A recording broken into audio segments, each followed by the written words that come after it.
नमस्कार, मी जान्हवी सावंत. गुरुकिल्ली यशाची मध्ये आपलं स्वागत आहे. आज आपण MCF समर कॅम्प भविष्यातील कॅडेट्स घडवण्याचे प्रशिक्षण या विषयावर बोलणार आहोत आणि आपल्याला मार्गदर्शन करणार आहेत श्री गणेश भानुदास बोराटे. तर कार्यक्रमात आपलं स्वागत. विषयाला सुरुवात करण्याआधी सरांची ओळख करून देते. गणेश बोराटे यांनी 2010 मध्ये MCF डिफेन्स अकॅडमीची स्थापना केली. महाराष्ट्रातील 7 ते 21 वयोगटातील विद्यार्थ्यांसाठी प्री मिलिटरी प्रशिक्षण देणारी ही पहिली अकॅडमी मानली जाते. विद्यार्थ्यांमध्ये शिस्त, नेतृत्व गुण आणि शारीरिक तंदुरुस्ती विकसित करून त्यांना आर्म फोर्सेस, पॅरामिलिटरी आणि पोलीस सर्व्हिसेस साठी तयार करणे हा या अकॅडमीचा मुख्य उद्देश आहे. MCF मार्फत आजपर्यंत हजारो कॅडेट्सना प्रशिक्षण मिळालं असून अनेक शाळांमध्येही हे प्रशिक्षण दिलं जातं. त्यांच्या या कार्यासाठी MCF ला बेस्ट फिजिकल ट्रेनिंग अवॉर्ड 2023 तसेच most adventurous outdoor activity of the year 2024 Asia prime media यांसारखे मानाचे पुरस्कार मिळाले आहेत. गणेश बोराटे यांच्या नेतृत्वाखाली MCF डिफेन्स अकॅडमी भावी पिढीला सक्षम, आत्मविश्वासी आणि राष्ट्रसेवेसाठी सज्ज बनवते. चला तर मग विषयाला सुरुवात करूया. सर, सगळ्यात आधी मला तुमच्याबद्दल आणि तुमच्या संस्थेबद्दल जाणून घ्यायचंय. ओके. जय हिंद. सर्व विद्यार्थ्यांना आणि पालक वर्गांना सगळ्यांना जय हिंद. तर जसं मॅडमनी सांगितलं आहे, MCF हे मार्शल कॅडेट फोर्स जे संस्था आहे, आम्ही 2010 मध्ये आम्ही स्थापन केली. ह्या संस्था स्थापन करण्याचा उद्देश एकच होता की जेव्हा आम्हाला मुलांना एक करिअर गायडन्स की बाबा मुलांना पुढं फ्युचरमध्ये काय काय बनायचं आहे, जसं डिफेन्समध्ये जाण्यासाठी कुठली अपॉर्च्युनिटी आहे, संधी कुठली आहे, व्हॅकन्सी कुठली आहे, हे मुलांना आणि जास्त करून जे ग्रामीण भागातले मुलं आहेत किंवा सिटीतले मुलं आहेत, जो आपण जेव्हा करिअर सेट करतात किंवा करिअर चूज करायचा जेव्हा वेळ येतो त्यांच्यावर, त्यावेळेस होतं काय असं की मुलांना 10-12 झाल्यानंतर म्हणजे संधी कुठं आहे हे ऑपॉर्च्युनिटी बघायला, करिअर कुठं करू शकतो हे जर ते ट्राय करतात. पण असं आहे की सगळ्या म्हणजे विद्यार्थ्यांना किंवा पालकवर्गांना सांगण्याचा माझा एक उद्देश आहे की जेव्हा तुम्ही जर मुलांना इन फ्युचरमध्ये जर चांगलं करिअर जर घडवायचं असेल का, जास्त मेन म्हणजे डिफेन्समध्ये, की मुलांना भारतीय सेनेमध्ये, नेव्हीमध्ये, एअरफोर्समध्ये या सिव्हिल डिफेन्समध्ये या MPSC UPSC जे बी आहे त्याच्यामध्ये जर करिअर करायचं असेल तर त्यांना 7th-8th क्लासला जेव्हा त्यांचा विद्यार्थी असेल त्यावेळेस बेसिक फाउंडेशन त्यांचं ऑल ओव्हर पूर्ण झालेलं पाहिजे. तर आमची जी काही संस्था आहे तर हे जे काम करते, तर बेसिकली जे आमचे मार्शल कॅडेट फोर्सतर्फे जो कमांडो ट्रेनिंग कोर्स चालतो हा शाळांमध्ये चालतो. तर 114 स्कूल आमच्याकडं आत्तापर्यंत जे ऑन वर्क चालू आहेत. ह्याच्यामध्ये आम्ही की शाळांमध्ये बेसिकली आपल्या महाराष्ट्र राज्यामध्ये एक 10 जिल्ह्यांमध्ये आमचा हा प्रोग्राम आता रन आहे आणि त्यामध्ये आम्ही CBSE, ICSE, IB स्कूल आहे, कॅम्ब्रिज स्कूल आहेत किंवा आपल्या स्टेट बोर्ड आहेत. ह्या स्टेट बोर्ड वगैरे ह्या सर्व विद्यार्थ्यांना आम्ही आमचा जी टीम आहे टीम स्कूलमध्ये जाऊन हे ट्रेनिंग प्रोग्राम देते. आणि दुसरं म्हणजे आमचं काही MCF डिफेन्स अकॅडमी आहे. तर MCF डिफेन्स अकॅडमीतर्फे आम्ही आता जस्ट ह्या वर्षी एक पार्थ सारथी अकॅडमी यांच्या संयुक्त विद्यमानाने जे आमचं ट्रेनिंग सेंटर आहे, MCF ट्रेनिंग सेंटर पाचगणी महाबळेश्वरमध्ये आम्ही आमचं वर्क करत आहे. तिथं आम्ही 11th क्लास म्हणजे जे करिअर ऑपॉर्च्युनिटी त्यांना भेटावं म्हणून. आता काय होतं की मुलांना जास्त करून आपल्याला अभ्यास स्टडी एक्स्ट्रा वर्क करायला पाहिजे, तो टाईम मिळावा म्हणून आम्ही रेसिडेन्सी हा 11th क्लासचा क्लास आम्ही ह्या वर्षी स्टार्ट करत आहे. त्याचे 70 ॲडमिशन आमच्याकडे झालेले बी आहेत. तर आम्ही 11th क्लास रेसिडेन्सी प्रोग्रेस आम्ही स्टार्ट करतो आहे. आणि MCF डिफेन्स अकॅडमीतर्फे आमचा एक असं विजन आहे की पूर्णपणे 2030मध्ये आमचं महाराष्ट्र प्लस त्याच्या आउट ऑफ स्टेटमध्ये बी यांचे फ्रँचायझी असतील आणि हे ॲप्लिकेशन घेऊन स्कूल ह्या प्रोग्राम कमांडो ट्रेनिंग कोर्स हा स्टार्ट करतील. हा शाळेसाठी आहे. आणि जे MCF डिफेन्स अकॅडमीला ज्या पालकवर्गांना असं वाटतं की नेक्स्ट इयरला 2027-28ला आम्ही 5th क्लास CBSE पॅटर्नचा रेसिडेन्सी म्हणजे सैनिकी टाईपचं आमची ट्रेनिंग स्कूल स्टार्ट करतो आहे. ते पण नेक्स्ट इयरला आहे. पण आता सध्या आम्ही 11वीचा जो क्लास आहे तो रेसिडेन्सी की ज्यांना मुलांना NDA, SSB वगैरे हे जे काही कोर्सेस आहे त्याच्यामध्ये परिपक्व हो आणि त्यामध्ये एक्झाम देऊन त्यात अटेम्प्ट करून पास होतील ह्यासाठी आम्ही ते तयारी करत आहे. तर हे आमचं म्हणजे मेन जे सर्व्हिसेस आहे आमच्या मार्शल कॅडेट फोर्सच्या ह्या संस्थेतर्फे आम्ही देतो आहे. सर, MCF बद्दल तर आम्हाला कळालं, पण प्रत्येक काम करण्यामागे एक प्रेरणा असते. MCF या संस्थेमागची तुमची प्रेरणा काय होती आणि उद्दिष्ट काय? ओके. तसं बघायला गेलं तर मी जेव्हा ग्रॅज्युएट करत होतो, ग्रॅज्युएट करता करता मी एन सी सी जॉईन केली. एन सी सी माझी 3 वर्षाची झाली आहे. तर एन सी सीचा जो मला स्किल अचिव्हमेंट झालेला आहे, एन सी सीमध्ये मला जेवढं शिकायला भेटलं नॅशनल कॅडेट कोर्समध्ये, तर त्या धर्तीवर माझं पूर्ण झाल्यानंतर मी 1 वर्षाचं BPED जे बॅचलर फिजिकल एज्युकेशन आहे ते पूर्ण केलं. आणि जेव्हा माझं कंप्लीट झाल्यानंतर आपण काहीतरी मुलांना देऊ शकतो किंवा करू शकतो किंवा आपण बनवू शकतो, काहीतरी घडवू शकतो, या विषयाने आम्ही 2010ला आम्ही ह्या मास्टर कॅडेटची स्थापना करून आम्ही या वर्किंगमध्ये उतरलो आणि हे स्टार्ट करायला लागलो. तर मेन म्हणजे की तो आम्हाला बॅकग्राऊंड आहे, तर त्या पद्धतीने आम्ही हे, कारण का मला स्वतः NCC सेट झाल्यानंतर 1 ग्रेडमुळं मला 2 कॉल आले होते, म्हणजे SSBचे, हे डायरेक्ट लेफ्टनंट तुम्ही बनू शकता ह्या विषय. पण मी तिथं कुठेतरी कमी पडलो, की जेणेकरून आपल्याकडे काहीतरी कमी आहे, की ते गायडन्सची कमी आहे, करिअरचे म्हणजे जे मार्गदर्शन पाहिजे आपल्याला त्याची कमी असल्यामुळं काय झालं की मला ते फुलफिल करता आलं नाही. मग मी ते जेव्हा भोपाळला मी इंटरव्ह्यूला गेलो, त्यामध्ये स्क्रीन आउटमध्ये रिजेक्ट झालो. रिजेक्ट झाल्यानंतर मग मला ते कळालं की आपण इथं कमी पडलो, की आपल्याला हे म्हणजे पूर्ण करायला पाहिजे. पण आपण नाही केलं तर आपण करू शकतो, दुसऱ्यांना आपण ऑफिसर बनवू शकतो, ह्या ह्यूने मी ते स्टार्ट केलं आणि ते मी अचीव बी केलं. कारण का आत्तापर्यंत आमच्या 15 वर्षाच्या काळामध्ये 139 139 मुलं आहेत, ते आत्ता वेगवेगळ्या डिफेन्स, सिव्हिल डिफेन्समध्ये भरती झाले. त्यामध्ये 2 लेफ्टनंट बी झालेले आहेत, काही पोलीस भरतीमध्ये आहे, SRPFमध्ये आहे, RPFमध्ये आहे, वेगवेगळ्या क्षेत्रामध्ये झालेले आहेत. तर ते मी आता कुठेतरी साध्य वाटतं की मी आतापर्यंत केलेला जो संघर्ष आहे त्यामध्ये मला आत्ताशी म्हणजे यश भेटलं आहे अशा अगदीच. पद्धतीने. मग कोणकोणत्या वयोगटाच्या मुलांना हे प्रशिक्षण असतं? हां, आता बेसिकली आम्ही काय करतो की जे हे आता मी आता हेच सांगितलं की काय होतं की आपण 10-12 झाल्यानंतर आपण त्याच्या मागं धावतो आणि मग ते आपल्याला भेटत नाही. मग आपण शारीरिक चाचणी असून द्या, तुमची लेखी परीक्षा असून द्या किंवा मेडिकल असून द्या, तिथं आपण कमी पडतो. पण ह्याची पूर्वतयारी केली तर आपल्याला ते अचिव्हमेंट भेटू शकतं किंवा आपला वेळ जाणार नाही आहे. आपल्याला वाटतं की ठीक आहे आपल्याला भेटेल, मग आपण त्याची तयारी करतो. आपले जे एज असतं की कुठेतरी सेट व्हायचं असतं करिअर, तिथं आपण ते म्हणजे वेळ जातो.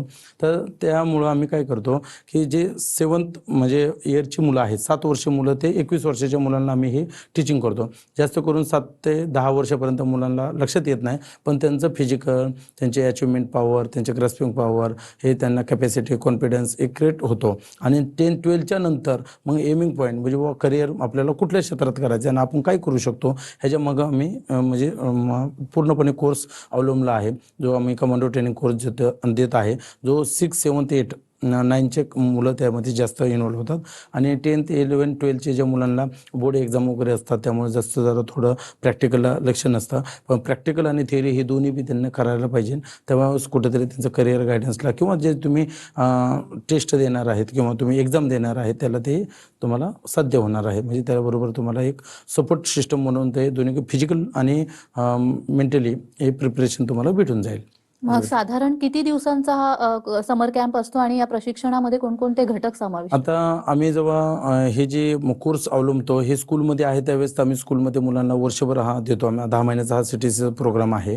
पण बेसिकली आता आम्ही जे काही समर कॅम्प ज्या मुलांना ज्या स्कूलमध्ये आमचं ट्रेनिंग नाही आहे त्याच्यासाठी आम्ही ही संधी आणलेली आहे. तर ह्याच्यामध्ये आम्ही काय करतो आहे की ज्या मुलांना करिअरच्या दृष्टीने जर बघायला गेलं तर आम्ही एक 21 डेजचा पर्सनॅलिटी डेव्हलपमेंट कॅम्प ऑर्गनाईज केलेला आहे. ह्याच्यामध्ये वय वर्ष 10 ते 21 वर्षापर्यंत मुलं ह्याच्यामध्ये पार्टिसिपेट होऊ शकतात, मुली बी पार्टिसिपेट होऊ शकतात. हा पूर्णपणे course under guidance by brigadier Sunil Bodhe sir आणि त्यांची टीम हे कंडक्ट करते. पूर्ण रोटेशन वाईज त्यांचं टाईम टेबल वाईज ते लेक्चर, फिजिकल, थिअरी पार्ट हे सगळं पूर्णपणे त्यांच्यामध्ये कव्हर करून घेतात. उदाहरणार्थ त्यांचं फिजिकली जे काय एक्सरसाइज आहेत, परत लिडरशिप डेव्हलपमेंटचा क्लास आहे, स्किल डेव्हलपमेंटचा क्लास आहे, GTO टास्क आहेत, त्यांचं इंटरव्ह्यू कसं फेस करायचं आहे. परत हे सर्व जे काही प्रोग्राम आहे तो त्यामध्ये त्यांचा कव्हर केला जातो आणि त्यांच्या लास्टला एक रिपोर्ट बनवला जातो. मग त्यावेळेस त्यांचं IQ टेस्टप्रमाणे किंवा त्या मुलांमध्ये काय आहे, काय बनवू शकतो हे बी आम्ही त्या पॅरेंट्स लोकांना लास्टला बोलून आम्ही त्यांना देतो आणि ते दाखवतो की मुलगा हा बनवू शकतो, ह्याला तुम्ही जरा जास्त अजून फोकस ऑन करा की हां. तर हे 21 डेजचा मिनिमम आमचा हा कोर्स आहे. मॅक्झिमम दिलं तर 30 डेजचा आहे आणि 45 डेजचा आहे. तर हे जेव्हा मुलांना सुट्टी लागते, उन्हाळ्याची आता सुट्टी, जस्ट आता 10th आणि 12चे एक्झाम, बोर्ड एक्झाम संपत आहेत, त्यांनी हा जॉईन करावा. कारण की त्यांना इन फ्युचरमध्ये ह्याचा भरपूर फायदा होतो. मुलगा एक तंदुरुस्त बी राहतो, फिजिकल ॲक्टिव्हिटीज होतात, कॉन्फिडन्स येतो, करेज येतो आणि पुढे गेल्यानंतर तुम्हाला कुठल्या ॲक्टिव्हिटीज करायचे हे पहिलंच करायला भेटतात. त्यामुळे तिथं गेल्यानंतर जी मनामध्ये भीती असते हे पूर्णपणे निघून जाते. त्यामुळे ह्या गोष्टी त्या मुलांना अचिव्हमेंट झाल्यामुळं त्यांच्यामध्ये मनामध्ये म्हणजे भीतीचा कुठलाच म्हणजे गंध राहत नाही आहे. तर त्या पद्धतीने तो मुलगा अजून अचिव्हमेंट घ्यायला बघतो. अशा पद्धतीने आपण त्या एज कॅटेगरीमध्ये मुलांना आपण ट्रेनिंग देत असतो. अगदीच. म्हणजे एकंदरच कोणकोणते घटक समाविष्ट असतात हे म्हणालात तुम्ही. पण जसं तुम्ही म्हणालात की फिजिकल ट्रेनिंग दिलं जातं, कोणकोणत्या ऍक्टिव्हिटीज घेतल्या जातात? आता फिजिकल ॲक्टिव्हिटीज बघितलं तर आमच्या एक तर आम्ही एज वाईज ग्रुप करतो. जसं 7 to 9 आहे, 10 to 12 आहे, 13 to 15 आहे. हे एज कॅटेगरीमध्ये त्यांचे गर्ल्स आणि बॉईजचे आमच्या कंपनी वाईज आम्ही ग्रुप केल्यानंतर ह्यांना फिजिकल ॲक्टिव्हिटीज सकाळी वॉर्मअप वगैरे PT एक्सरसाइज होतात. त्यानंतर ज्या काही स्किल ॲक्टिव्हिटीज दिल्या जातात त्या की ज्या कमांडो ॲक्टिव्हिटीज असतात की मुलांना बाबा एक गेट टुगेदर कसं वर्क केलं पाहिजे आणि स्वतःचा स्टॅमिना फिटनेस बिल्टअप कसा केला पाहिजे ह्याच्यासाठी कॅपॅसिटी जे तुमचा स्टॅमिना बिल्टअप झाला पाहिजे.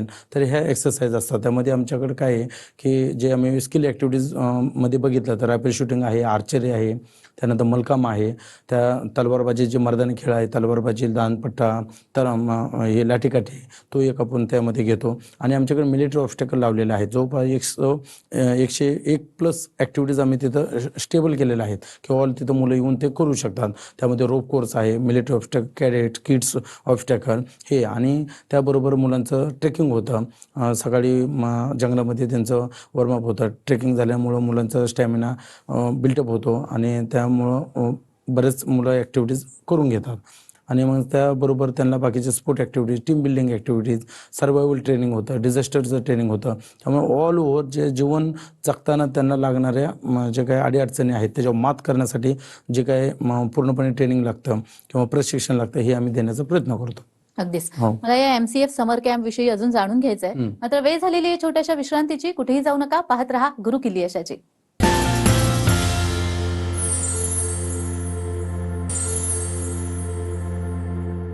विश्रांतीनंतर सर्वांचं पुन्हा एकदा स्वागत आहे. आज आपण MCF समर कॅम्प भविष्यातील कॅडेट्स घडवण्याचे प्रशिक्षण या विषयासंदर्भात बोलतो आणि आपल्याला मार्गदर्शन करतायत श्री गणेश भानुदास पोराटे. सर, या MCF ट्रेनिंग सेंटरमध्ये नेमक्या कोणकोणत्या सुविधा दिल्या जातात? आता आमच्याकडे जे MCF ट्रेनिंग सेंटर पाचगणी महाबळेश्वरमध्ये आहे, 12 एकरामध्ये कॅम्पस आहे आमचा सगळा. तर ह्याच्यामध्ये बेसिकली आम्ही 2 एकर्समध्ये पूर्णपणे अकोमोडेशन स्टेबल केलेलं आहे. आमचे डॉमेटरी वाईज आहे क्योंकि आम्ही मिलिटरी बेस्ड ट्रेनिंग देतो त्यांना. तर एक डॉमेटरीमध्ये 20 मुलं राहू शकतात किंवा विद्यार्थी. त्यामध्ये मुलींची व्यवस्था वेगळी आहे, मुलांची व्यवस्था वेगळी आहे. तर हे अकोमोडेशन त्यामध्ये टॉयलेट बाथरूम आहे ते अटॅच आहे. तर हे सुविधा त्यामध्ये आमचे अकोमोडेशनचे झाले. ॲट अ टाईम आमच्याकडे डायनिंग हॉल आहे. तर मुलं कमी से कम 150 मुलं ॲट अ टाईम जेवण म्हणजे लंच करू शकतात असा डायनिंग हॉल आहे आमच्याकडं. तर तिसरं म्हणजे आहे जे ट्रेनिंग देतो म्हणजे मेन ते ग्राउंड. तर ग्राउंड आमचं 6 एकरामध्ये स्टेबल आहे. त्यामध्ये वेगवेगळे ग्राउंड आहे. आर्चरीचं ग्राउंड वेगळं, रोपकोरचं वेगळं, ऑब्स्टॅकलचं वेगळं, तुमचं मलखांब वेगळं आहे, इंडोर ॲक्टिव्हिटीचा हॉल आहे. तर ह्या पद्धतीने आम्ही तिथं ते कंडक्ट करतो. सगळं सर्किट ट्रेनिंग वगैरे चालतं. हा झाला ॲक्टिव्हिटीचा बेस. आणि दुसरं म्हणजे मेडिकल सर्व्हिस. मेडिकलमध्ये आमच्याकडे 24 आवर्स डॉक्टर असतात, नर्स असते की मुलांना काही थोडं सर्दी खासे वगैरे झाल्यानंतर तर ट्रीटमेंट करण्यासाठी फर्स्ट एड आहे. त्यानंतर आमचं ट्रान्सपोर्ट व्यवस्था आहे ते बी आम्ही सर्व्हिसेस देतो की जे मुंबई आणि पुण्यावरून जे पालक वर्ग बाबा कॅम्पला पाठवतात. कारण का डिस्टन्स जास्त असल्यामुळं आणि मेन म्हणजे पॅरेंट्सला वेळ नसल्यामुळं मग पाठवायचं आहे तर कसं पाठवायचं. तर त्यासाठी आम्ही बस आहेत आमच्या पॉईंट दिलेले आहेत. त्या मुंबईमध्ये आहेत, पुण्यामध्ये आहेत. तर तिथं आमचे बस कलेक्ट करते नेऊन जा. आणि शेवटच्या दिवशी आम्ही पॅरेंट्सला ह्यासाठी बोलवतो की तुम्ही या आणि बघा की आम्ही जे शिकवतो ते व्यवस्थित आहे का ना, मुलांनी काही घेतलं का नाही. तर गेले 7 दिवस एन्जॉय केला आणि मुलाला काहीच भेटलं नाही. ह्या गोष्टी त्यांच्या मनामध्ये राहतात. त्यामुळं आम्ही त्यांना बोलवतो आणि ते लाईव्ह जेव्हा त्यांना वाटतं की आमचा मुलगा हा 7 दिवसापूर्वी असा होता आणि 7 दिवसानंतर असा करतो हे जेव्हा ते बघतात तेव्हा त्यांच्यात जो आनंद असतो तो वेगळा असतो. त्यामुळं आम्ही त्यांना बोलवतो आणि ते करून दाखवतात. आम्ही बोलत नाही की 100% पूर्ण ट्रेन होतील, पण एवढं आहे की 60-70% मुलांमध्ये इम्प्लिमेंट झालेलं असतं आणि त्यात डेव्हलपमेंट होतं. तर ह्या गोष्टी जे काही त्यांना लागणार आहेत, मेडिकलची सर्व्हिस, ते ट्रान्सपोर्टची आहे, तिथली जेवणाची आहे. आता जेवणाचं बघितलं तर आमच्याकडं आम्ही त्यांना सकाळी 8 वाजता ब्रेकफास्ट देतो. 12 वाजता लंच असतं आणि 5 वाजता रिफ्रेशमेंट देतो आणि 8 वाजता डिनर असतं. तर हे 4 टाईम देतो. त्यामुळे मुलांना अवॉइड असतं की आमच्याकडं कुठल्याही जंक फूड्स आम्ही अलाउड करत नाही. पूर्ण व्हेज आम्ही देतो. त्यामध्ये जे पूर्ण हेल्थ अँड हायजीन बघून सगळं आम्ही मेनू कार्ड बनवलेलं आहे आणि अनलिमिटेड त्यांना जेवण वगैरे असतं. त्यांच्या आवडीनिवड थोडं काय मुलांना आवडतं, काय मुलांना नाही आवडतं, पण ते आवडलं पाहिजे, खाल्लं पाहिजे. कारण तुम्ही बाहेर जेव्हा जाता तेव्हा त्या सभोवतालच्या परिस्थितीनुसार तुम्ही त्यांना वागलं पाहिजे. हे त्यांना शिकण्यासाठी, मुलगा स्वावलंबी बनण्यासाठी हे जास्त करून आपण म्हणजे जो कॅम्प आहे ऑर्गनाईज करतो. तर अशा ह्या आमच्या सुविधा आहेत त्याच्यामध्ये. आणि विद्यार्थ्यांचा आणि पालकांचा प्रतिसाद कसा असतो मग? हो, आता बघायला गेलं तर आम्ही लास्ट 2010ला आम्ही स्टार्टअप केलेलं आहे.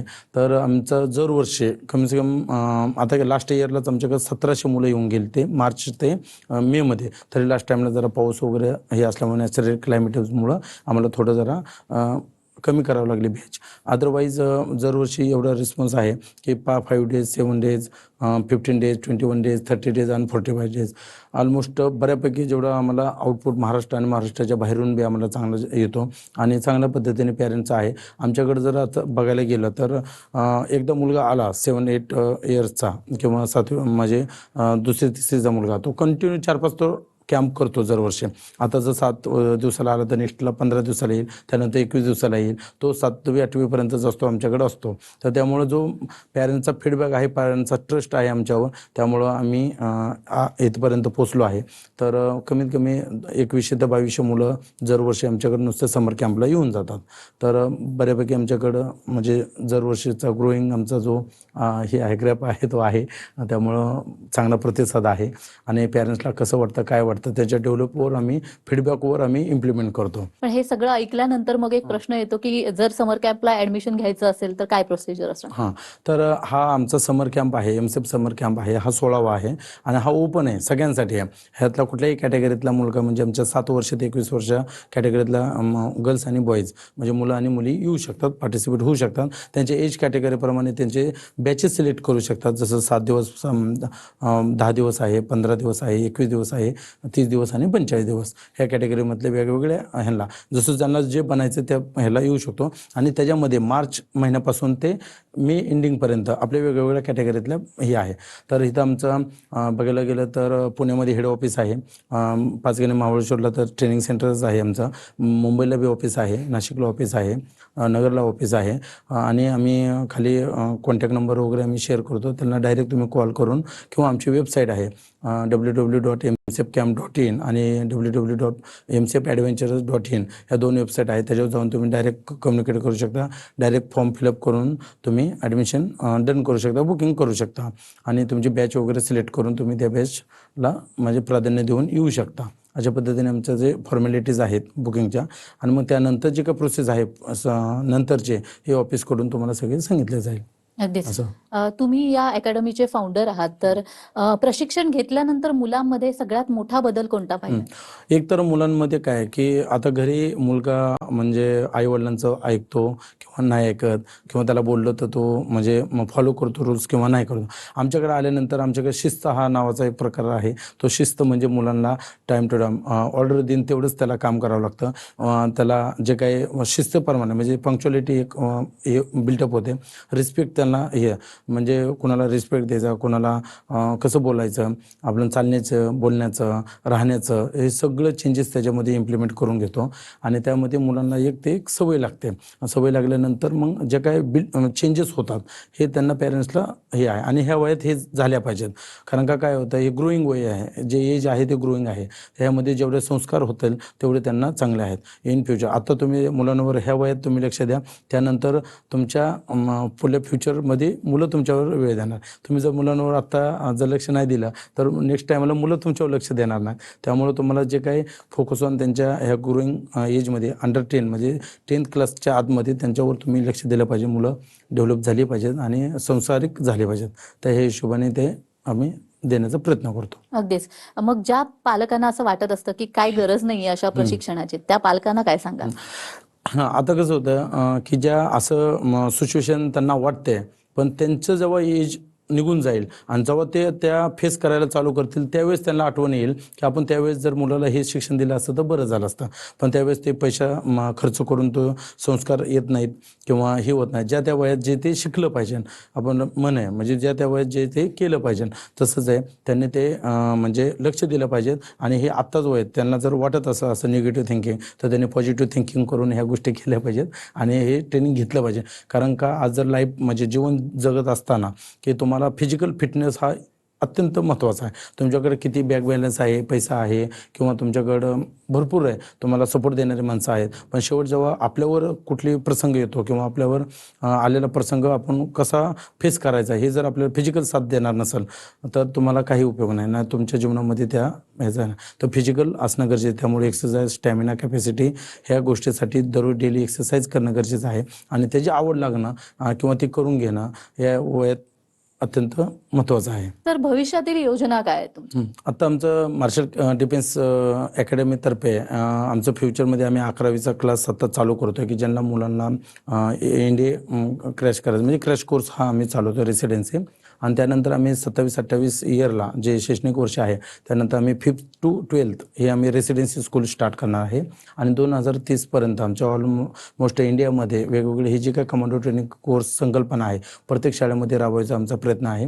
तर त्या पद्धतीने आम्ही राबवतो आहे आणि तेवढं आम्ही अचिव्हमेंट करलच आणि जास्तीत जास्त विद्यार्थ्यांना कारण आमच्या संस्थेचं एक ब्रीद वाक्य आहे क्रिएटिंग टुमॉरोज रिस्पॉन्सिबल सिटीजन म्हणजे आजचा जो नागरिक आहे उद्याचा भविष्य. आज जर तुम्ही बघितलं आता वॉर वगैरे चालू आहे तर आम्ही सक्षम असाल तर आमचा भारत देश बी सक्षम असणार आहे आणि भारत देशाला आमची गरज आहे आणि सगळ्यांनी हे म्हणजे लक्ष घेतलं पाहिजे की आम्ही भारतात राहतो तर भारताला देणं काहीतरी आहे. त्यासाठी भारतासाठी आम्ही तर ऑल ट्रेन पाहिजे, सक्षम पाहिजे. ह्या गोष्टीने आम्ही ट्रेनिंग घेतलं पाहिजे आणि सक्षम बनलं पाहिजे, स्वतः स्वावलंबी झालं पाहिजे. ह्या गोष्टीसाठी आम्ही हे प्रयत्न करत आहे आणि ते आम्ही अचिव्हमेंट करण्याचा आमचा मार्ग चालू आहे आणि आम्हाला आमच्याबरोबर ज्या विद्यार्थ्यांना हे ट्रेनिंग घ्यायचं आहे त्यांनी आम्हाला जॉईन व्हावं. आम्ही त्यांना एनी टाईम मार्गदर्शन देऊ आणि तेवढं आम्ही परिपक्व बनवू, सक्षम बनवू आणि एक असा सशक्त भारत आम्ही एक घडवू. अगदीच. हे आहे. या MCF समर कॅम्पद्वारे तुम्ही एक सक्षम, सुदृढ आणि शिस्तप्रिय नागरिक घडवण्याचा प्रयत्न करतात आणि निश्चितच त्याला यश येताना दिसतं आहे. या सगळ्यासाठी तुम्हाला खूप खूप शुभेच्छा. तुम्ही इथे आलात आणि खूप छान मार्गदर्शन केलं त्यासाठी खूप खूप धन्यवाद.